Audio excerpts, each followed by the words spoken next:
What's going on, everybody? This is Dr. Kenyon Hackworth from Healthy You, Wealthy You, where my focus is on improving health and building generational wealth. Hey, if you have not hit that subscribe button, please do so. I would greatly appreciate it. And the like button. All right, so today I'm coming at you again with another lesson from Warren Buffett's The Tao of Warren Buffett. This one here is number 65. Wall Street makes its money on activity. You make your money on inactivity. The name of the game on Wall Street is to get control of your assets and then milk you for commissions. Brokers have 100 ways of doing this. They will have you buying and selling on interest rate news, bad quarter or good quarter earnings reports, and every analyst's recommendation that comes across their desk. They will even have you trading on the outcome of presidential elections. They make money off activity, any activity. And as long as you are willing to go for it, they are happy to take your money. For you to make money in the stock market, you need to buy a great company at a fair price or below and hold it for a long time, thereby letting the company's retained earnings build up its underlying value. This is how everyone from Bill Gates to Warren Buffett got super rich. Gates did it with just one stock, and Warren did it on a half dozen. It really does work. Just look at who are the first and second richest men in the world. If you still don't believe it, go ask the 100 or so people in Omaha who 30 years ago put all their money into just one company, Berkshire Hathaway, and who are now each worth over $50 million. All right, so one of the things we always talk about is buying and holding quality businesses. So we're going to go through and look at 5 companies that I own personally. And I've owned all these companies since 2017. So what I want you to notice is how these companies have compounded, because that is the key.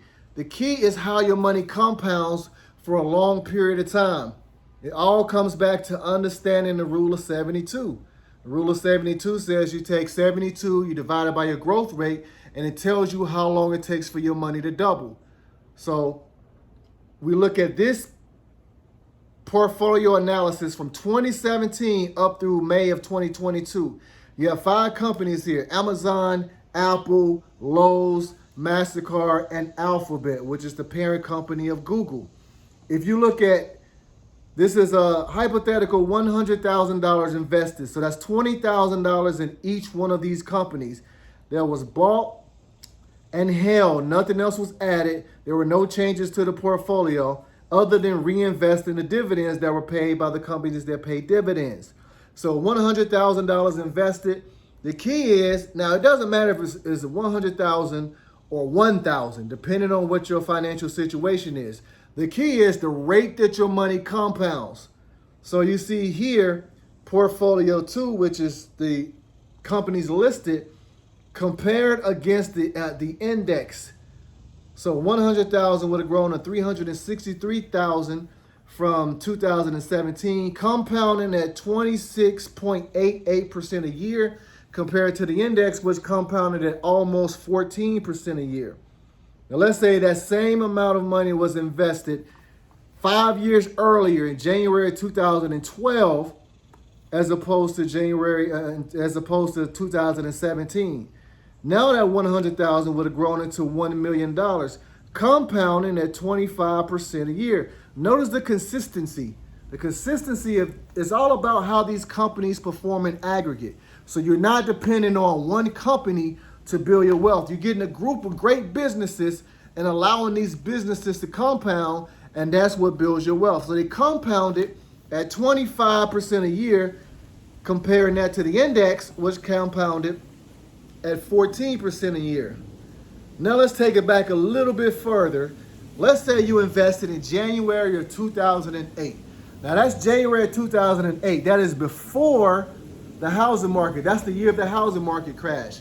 And people always talk about how people lost everything in the crash in January 2008 because they were invested. Some people left the market, never came back. But if you had bought great businesses and just held them and left them alone, You didn't have to do anything else. So $100,000 invested in January 2008 would have compounded at almost 22% a year. So even being in a year where the market was down about 35%, they still compounded at 22% a year, whereas the index compounded at 10%. So that longevity of having your money compound makes up for the short-term areas where the market fluctuates. You can see in 2008, that portfolio was down 38% a year. So one thing I want you to point out is that people are always looking at trying to beat the market every year. You do not have to try and outperform the market every year. I believe that trying to beat the market every single year is a fool's errand. And it will cause you to lose more money over time than money you make.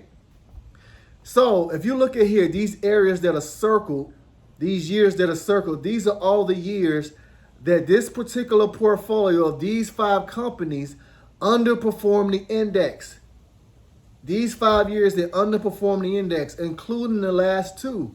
You don't have to outperform the index every single year in order to outperform the index over a long period of time. That's one thing you have to understand. This idea of you having to beat the market every single year is what gets people in trouble, because they focus so much on short-term growth or short-term involvement of how their money performs over a shorter period of time, as opposed to how your money compounds over a long period of time. So now let's say you changed it and you missed 2008 and instead invested in January of 2009. You still had that compound annual growth rate of 28%. Now this is going through June on this one. Now that 100,000 would have grown to $2.8 million, compounding at 28% a year. So in the market so far this year, you've already had a huge sell-off. Some companies are down 20%, some are 30%, 40%, some are down even up to 50%. And the key is the long-term compounding rate. So even with that compounding rate this year of 20%, 30%, you still have this portfolio compounding over a long period of time at 28% a year. You don't have to try and outperform the market every year to get great results. What you need to do is identify, learn great companies that you can buy, that you can hold, that you can own for a long period of time. When you buy a stock, all you're doing is you're buying a piece of a business. Once you buy a piece of that business, you become a shareholder. You become part owner of the companies. These are all publicly traded companies that are owned by the shareholders. So me being a shareholder of Amazon and Apple and Lowe's and MasterCard and Alphabet, I am part owner of these companies. My daughters are part owners of these companies. So you can own these companies for a long period of time, allow these to compound, and let the retained earnings that these companies have build up your wealth. The most important thing is buying great companies to own for a long period of time. So buy, hold, and prosper. But only great companies. You have to identify great companies and not just buy and hold the hot stock or the moment or the whatever the new theme is or whatever company is running up in the stock chart. Great companies will compound for a long period of time. Identify these great companies to buy and to own. All right, talk to you soon. It is hot. It's like 100 degrees out here, so you probably see sweat dripping from my head or whatever, but it's nice and warm out here. Anyway, buy, hold, and prosper. All right, talk to you soon.